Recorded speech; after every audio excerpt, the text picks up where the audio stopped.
단독으로 윤석열 장모 최 씨가 지인들과 나눈 통화 녹음을 입수해서 공소시효 부분까지 점검했는데요. 바로 뉴스타파에서 나온 내용을 심층적으로 추가 보도한 부분입니다. 장모 녹취록을 보면 충격적인 부분이 많아 바로 전해드리겠습니다. 지난 2월 도이치모터스 주가 조작 의혹에 윤석열 총장의 아내 김건희 씨가 관여했다는 내용이 담긴 경찰의 내사 보고서가 공개됐고, 보고서 내용이 알려진 뒤 8일 뒤 윤 총장의 장모 최 씨는 지인과 전화로 대화를 나눴다고 합니다. 장모 지인, 도이치 그거는 회장님이 한 거잖아. 장모, 그럼 그거는 벌써 2000몇 년인가 뭐. 지인, 그래서 나는 그때 회장님이 했었잖아. 왜 따님이 한 걸로 나오지? 속으로 그랬다니까. 장모 최 씨, 응 그러니까. 그런데 대화 중 다른 이권 사업 등을 두고 자신을 사기 등 여러 혐의로 고소한 예전 동업자 2명에 대한 얘기도 등장하는데요. 최 씨는 이들이 유튜브를 통해 자신에 대한 의혹을 제기하는 것을 거칠게 비난합니다. 그러면서 욕설까지 섞어가며 모두 감옥에 보내겠다는 취지의 말도 여러 차례 꺼냈는데요. 장모, 얘네들은 바로 형무소가 1년 몇 개월 동안만 실컷 주둥아리질을 하고 살아라. 그래 팔자 편하게 내가 절대 어떠한 경우도 난 이들을 그냥 안 놔둬. 그러니까 어쨌든 저것들은 시한부 인생인 거는 틀림없고, 장모, 들어가야 돼. 저것들은 지금은 손을 내가 못 대는 것 때문에 이것들이 아주 양양해서 하는 건데, 아이 뭐 평생 검찰총장이야? 임기 끝나자마자 바로 고소할 건데 뭐, 끝나기 전에 고소할 건데 뭐. 바로 이 통합 녹음 파일은 대화를 나눈 당사자인 최 씨의 지인이 녹음한 것으로 18분 분량이라고 하는데요.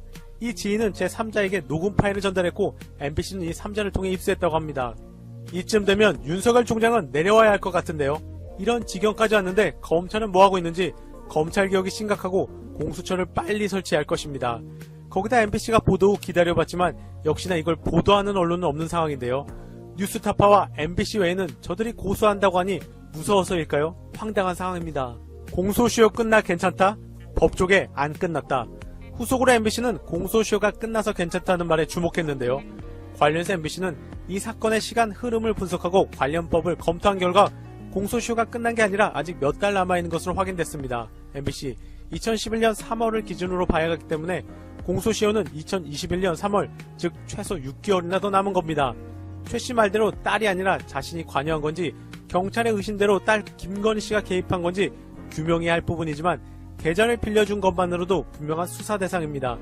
MBC가 자세하게 공소시효까지 다뤘으며, 그런데 그렇게 말 잘하던 장모는 새로 공개된 녹취와 관련해 MBC의 취재에는 전혀 답을 하지 않고 있다고 합니다. 짜장의 시간이 다가옴을 알려주는 보도였고 MBC를 응원하게 됩니다. 박덕흠 보도 적은 이유, 주주 대부분 건설사.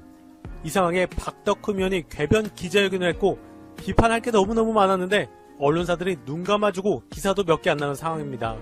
오죽하면 한겨레 사설에서 발뺌과 궤변으로 일관한 박덕흠의 뻔뻔한 회견이라고 강하게 비난할 정도였는데요. 한겨레, 박 의원은 여당이 권력 실세 자녀들의 불공정 이슈를 덮으려고 자신을 공격하고 있다고 했다. 오히려 자신의 비리 의혹을 추미애 장관 아들 문제로 덮으려고 하는 건 아닌지 박 의원에게 묻고 싶다. 관련해서 변상욱 앵커는 박덕흠 보도 적은 이유, 언론사 최대 주주 대부분 건설사에 있다라는 의미 있는 발언을 했습니다. 변상욱, 상당수의 언론사는 건설회사, 토건회사가 지분을 가지고 있습니다. 그러니까 건설사들의 비위가 엄청나 이해충돌방지법으로 다 속아내야 돼. 이렇게 기사를 쓰려고 했는데, 이렇게 보면 회장님이 쳐다보시거나 고문님이 쳐다보시거나 아니면 회장님한테 잘 보이려고 몸이 달아있는 국장님과 부국장님이 왜 그러느냐고 하시거나. 변상욱, SBS는 태영 아닙니까? 중흥건설, 남도일보와 헤럴드그룹, 헤럴드경제, 코리아헤럴드, 동아그룹은 한국일보, KG그룹은 이데일리 종이로 잔뜩 쌓여있습니다. 변상욱, 이러는데 결국 건설사는 언론사 지분 관계에 얽혔단 말이죠. 그러니까 딱 자기네 주주인 회사가 아니더라도 전반적인 분위기가 언론사는 건설사를 안 건드립니다. 그 다음에 거기서 나오는 분양 광고가 또 엄청나거든요. 이 짭짤한 걸 건드릴 수가 없다고 하는 거고, 누가 권력이냐가 문제인 것 같은데 누가 권력이겠습니까? 지금 대통령도 맡고 있고 180석 가까이 갖고 있는 민주당? 민주당 권력이 아닙니다. 집권 세력이 아닙니다. 왜냐하면 돈이 없거든요. 돈을 갖고 있는 쪽이 집권 세력이 될 가능성이 훨씬 높고 실제로 힘을 발휘하죠. 관련해서 시민분들은 언론사를 기업이 소유하고 대주주라는 게 말이 안 됨. 그러니 이 모양이지 언론 환경이 말이지. 적폐 언론부터 없애지 않으면 영원히 한국은 고통받을 것 같다라고 지적했습니다. 강성범 필리핀 행사 간 것 김용호 날렸다. 이어서 개그맨이자 시사 유튜버로 활동하고 계신 강선범님 소식인데요. 말도 안 되는 의혹에 대해 개그맨 강선범님은 아닌 밤중에 주진우입니다에 나와 시원하게 해명했습니다. 연예부 기자 출신 김용호는 자신의 유튜브에서 강선범님 관련 폭로를 했고, 이는 귀한 진보진영 시사 유튜버 한 명을 보내려는 계략이었는데요. 관련해서 강선범님은 의혹을 부인했고 법적 대응을 예고한 바 있습니다. 강선범과는 안 어울린다는 DJ 주진우의 말에 제가 필리핀을 굉장히 자주 갔다. 한인분들을 포함해 아내 지인까지 아는 사람들이 많다. 그러다 보니 행사를 많이 잡아주신다고 얘기하며 체육대회, 축구대회, 시상식, 270까지 행사가 많다. 그 이후에 돈은 됐고 가족여행을 시켜달라고 했다. 강성범, 제가 갔던 호텔에 리조트 밑이 다 카지노고 그 가운데에 무대가 있다. 거기에 현지 필리핀 가수분들도 와서 공연을 하고 난다. 관광객들이 많이 볼 수밖에 없고 또 마주칠 수밖에 없다. 사진도 많이 찍었고 그랬었다고 전했습니다. 또 행사를 갔는데 그걸 가지고 도박이라고 한 것이냐는 주진우의 말에는 저는 사람들이 왔다 갔다 하는데 피하거나 고개 숙이고 다니거나 그러지 않았다. 그게 잘못이라면 잘못이다 라고 말했는데요. 강선범은 이날 도박 논란에 함께 언급된 배우 권상우를 얘기하며 권상우 씨는 무슨 죄냐 15년 전 일을 가지고 말이다 라며 보니까 다른 사람 얘기도 하고 있는데 권상우 씨도 날벼락 맞은 것 같다고 안타까워하기도 했습니다. 또 저는 지금 타격이 별로 없다. 아내와 우리 아이들도 사실 힘들겠지만 저는 괜찮다. 유튜브 채널은 오히려 구독자가 늘어났다. 그냥 이렇게 나가려고 한다. 직진하려고 한다며 더 열심히 할 동기가 된 것 같다. 하지만 가족은 건드리지 않았으면 좋겠다. 정확하게 얘기해야 된다. 제가 그렇게 강조했었죠. 문재인 정부가 공포감을 갖다가 과도하게 조장을 하고 그런 식의 과도한 공포감을 통해 가지고 행정명령까지 내리다 보니까 자영업자들이 정말 장사를 제대로 할 수가 없었다. 그게 이제 정확한 얘기인 거죠. 그런데 어떻게 된 것인지 홍석천 씨가 이런 식의 문제에 대해서 구체적으로 얘기를 하지 않고 코로나19의 여파 이런 식으로 뭉뚱그려서 얘기하고 그리고 또 거기에다가 임대료 얘기를 꺼냅니다. 홍석천 씨는 공인이기 때문에 글자 그대로 홍석천 씨의 그 발언은 엄청난 파급력을 갖게 됩니다. 이런 엄청난 파급력을 가지고 있는 홍석천 씨가 이런 것들과 같이 뭉뚱그려가지고 현재의 문제를 판단하게 된다면 어떤 결과가 나타나게 될까요? 결과는 간단한 것입니다. 홍석천 씨가 정치적으로 이용당하게 되는 것입니다. 분명히 이 사태에 대해서는 임대료가 근본적인 문제가 아님에도 불구하고 기회를 계속해서 보고 있던 많은 정치인들이 홍석천 씨가 그런 식의 발언을 하자마자 기다렸다라는 듯이 그냥 나타나가지고 야 이거 봐봐라 임대료가 높아가지고 이런 식으로 장사가 안 되지 않냐,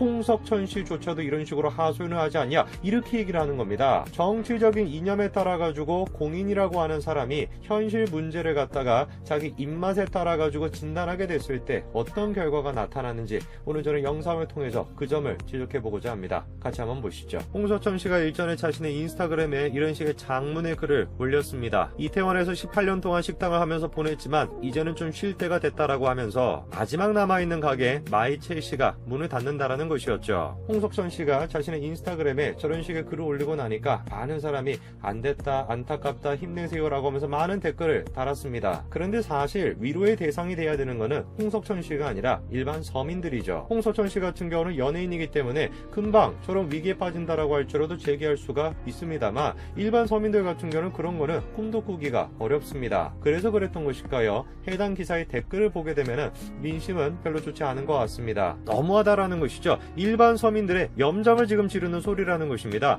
홍석천 씨가 그런 식의 얘기를 하는 것은 배부른 소리라는 거죠. 실제로 홍석천 씨 같은 경우는 꼭 이태원이 아니라고 할지라도 다른 지역에서 금방 이런 식으로 자리를 잡을 수가 있죠. 제가 홍석천 씨의 경우를 통해 가지고 지적하고 싶은 것이 무엇이냐, 연예인이라고 하는 직업은 다른 어떤 공인보다도 그 파급력이 어마어마합니다. 특히나 이런 연예인의 이미지에 감성적인 어떤 이미지까지 결합이 딱 되게 되면은 그 파급력은 더 훨씬 강력해지겠죠. 그런데 만약에 이런 식의 파급력을 통해 가지고 현실에 대해 가지고 잘못 진단하게 된다면 그 결과가 어떻게 되겠습니까? 홍석천 씨는 자신의 가게를 닫는 이유에 대해서 다음같이 얘기를 합니다. 금융위기, 메르스, 기타 위기란 위기를 다 이겨냈는데 이놈의 코로나19 앞에서는 나 역시 버티기가 힘들다라는 것이죠. 그런데 이상한 것이 무엇이냐면 구체적으로 코로나19 때문에 어떤 것이 힘들었는가, 그거에 대한 얘기가 빠져 있어요. 코로나19 때문에 장사하기 어렵다라고 한다면 구체적으로 그것이 뭘 의미하는 거겠습니까? 문재인 정부의 이런 식의 정책들을 갖다가 의미하는 거 아니겠어요? 확진자에 상관없이 과학적인 근거에 상관없이 전부 다 그냥 천편일률적으로 행정명령을 때리다 보니까 당연히 문제가 생길 수밖에 없죠. 그러다 보니까 일각에서는 이런 식의 지적이 나오는 것입니다. 아니 홍석천 씨가 왜 도대체 코로나19에 대해 가지고 정확하게 얘기를 안 하냐? 문재인 정부의 공포심에 기초를 둔 천편일률적인 행정정책, 그것 때문에 지금 자영업자들이 다 그냥 벼랑 끝으로 몰리고 있다. 왜 그 얘기를 하지 않는 것이냐? 이 지금 얘기를 하지 않는 이유에는 뭔가 다른 정치적인 목적이 있는 것이 아니냐? 이런 지적들이 나오기 시작했죠. 실제로 지금 댓글을 보니까 뭐라는 겁니까? 박근혜 대통령 때문이라고 한 것 같은데 왜 지금은 구체적으로 얘기를 안 하냐 이겁니다. 메르스가 박근혜 때문이라고 그렇게 욕을 하던 친구인데 왜 도대체 이 문제에 대해서는 문재인 때문이다라고 얘기를 안 하냐 이거죠. 그런데 어떻게 된 것인지 홍석천 씨는 이런 어떤 현실적인 문제에 대해 가지고 현실적으로 정확하게 진단하기보다는 약간 다소 엉뚱한 얘기를 또 끌어오십니다. 문제는 언제 어디에든 있는 것이다. 코로나19가 아니더라도 내 작은 외침이 너무 힘이 없나 보다. 건물주들, 관에서 일하는 분들 참 여러 가지로 박자가 안 맞았다. 지금 저기서도 한 발 약간 양보하는 듯한 모습을 보여주지 않습니까? 코로나19가 아니라고 할지라도 무엇 때문에 도대체 홍석천 씨는, 누구의 도대체 눈치를 보기 때문에 홍석천 씨는 계속해가지고 코로나19의 문제에 대해서 정확하게 구체적으로 얘기도 못하고 코로나19가 아니라고 할지라도 문제가 있다, 이런 식으로 양보하는 듯한 모습을 보여줬던 것일까요? 바로 이러한 점들 때문에 일각에서는 계속해가지고 비판이 나오는 것입니다. 홍석천 씨가 문재인 대통령의 눈치를 보고 있다, 문재인 대통령을 따르는 사람들의 눈치를 보고 있다, 한마디로 얘기해서 정치적인 목적 때문에 현실적인 진단을 제대로 안 하고 있다, 이런 비판이 지금 나오고 있는 거죠. 일전에는 또 이런 적이 있었습니다. 2019년도 12월 달에 한때 연매출이 100억 가까이 됐던 홍석천의 식당이 또 문을 닫았다라는 거예요. 그때도 지금 뭐라고 얘기합니까? 임대료 폭등과 최저임금제 여파로 영업에 어려움을 겪었다, 이렇게 설명을 합니다. 2019년 저 당시에 같은 경우도 문제를 지금 진단하는데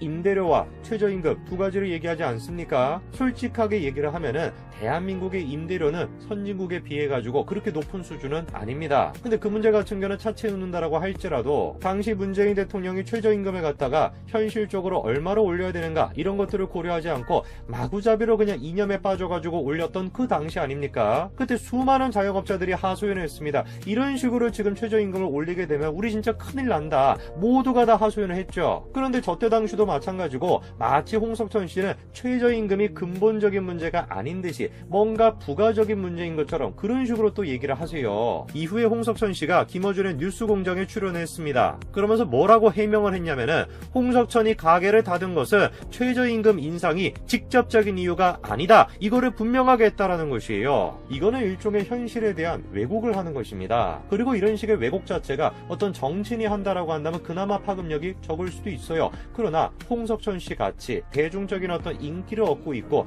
영향력이 막강한 사람이 이런 식으로 현실 왜곡을 한다면 그 결과가 어떻게 되겠습니까? 다른 데도 아니고 김어준의 뉴스공장에 출연해가지고 최저임금이라는 것이 직접적인 이유가 아니다, 바꿔 얘기하면 무슨 말이겠습니까? 최저임금 인상이라는 것이 근본적인 문제가 아니다, 이거 아니에요. 현재 지금 자영업자 하는 사람들 100명을 모아놓고 100명한테 하면 다 우리가 설문조사를 해보자고요. 현재 이런 식으로 자영업자가 힘든 가장 근본적인 이유가 뭡니까? 라고 물어봤었을 때 100이면 100 다 그냥 가장 큰 이유로 뭐라고 얘기할까요? 최저임금을 꼽습니다. 100이면 100 대부분의 지금 자영업자들 같은 경우는 당시의 최저임금이 가장 근본적인 문제였다, 하나같이 한 목소리로 얘기할 겁니다. 홍석천 씨가 이렇게 얘기합니다. 코로나랑 싸워야 되는데 참 힘이 달린다. 대한민국 자영업자들 힘 빠질 텐데 어떻게 기운을 내야 될까? 내 힘이 참 부족하다라는 걸 새삼 느끼게 되는 저녁이다. 포기라고 하는 단어가 나한테 어울리지 않는다라고 생각했는데 좀 쉬고 싶어지는 게 사실이다. 저는 홍석천 씨한테 정말 부탁드리고 싶습니다. 만약에 정말로 진심으로 홍석천 씨가 자영업자에게, 한국에서 지금 고생하고 있는 자영업자들에게 힘이 되고 싶으시다면은 다른 거 다 제쳐놓고 자신의 힘을 통해 가지고, 다른 거 다 제쳐놓고 공인으로서 자신이 갖고 있는 영향력을 100분 활용해가지고 현재 지금 사태가 왜 이렇게 됐는지에 대해 가지고 진실의 목소리를 내주시기를 간곡하게 제가 부탁드립니다. 자영업자들이 처해있는 현재 문제를 극복하는 방법은 간단한 것이에요. 잘못된 정책을, 근본적으로 잘못된 정책을 바꾸는 것입니다. 그리고 그거를 바꾸기 위해 가지고 여론의 힘이 있어야 되는 것이고, 그 역할을 홍석천 씨가 해주실 수 있다라는 거죠. 홍석천 씨가 계속해가지고 진실을 외면하고 진실을 왜곡하게 된다면 더 큰 문제가 발생하게 될 것입니다. 왜? 홍석천 씨가 가지고 있는 그 힘을 홍석천 씨가 계속해가지고 진실을 외면하고 있다는 그 사실을 누구보다도 더 많이 저들이 이용할 것이기 때문에 그렇습니다. 이번에 이재명 지사가 홍석천 씨를 거론했다라고 하는데요. 자신의 페이스북에다가 이태원의 전설이라고 불리던 홍석천 씨조차 1,000만 원이다 하루 매출이 3만 원대로 급감했다. 높은 임대료를 감당을 못해가지고 결국 폐업했다. 임대료 감면 조정에 대한 유권 해석과 행정 지도를 중앙정부에 건의했다라는 겁니다. 이것이야말로 이재명 지사가 저런 식의 지금 행동을 하는 것이야말로 홍석천 씨가 현실을 외면한 그 결과 아니겠습니까? 임대료도 분명히 문제가 될 수가 있죠. 그러나 현재 사태에 대한 근본적인 문제는 임대료가 아닙니다. 임대료가 근본적인 문제가 아님에도 불구하고 현재 상황을 갖다가 이런 식으로 만든 문제는 따로 있음에도 불구하고 홍석천 씨가 진실을 외면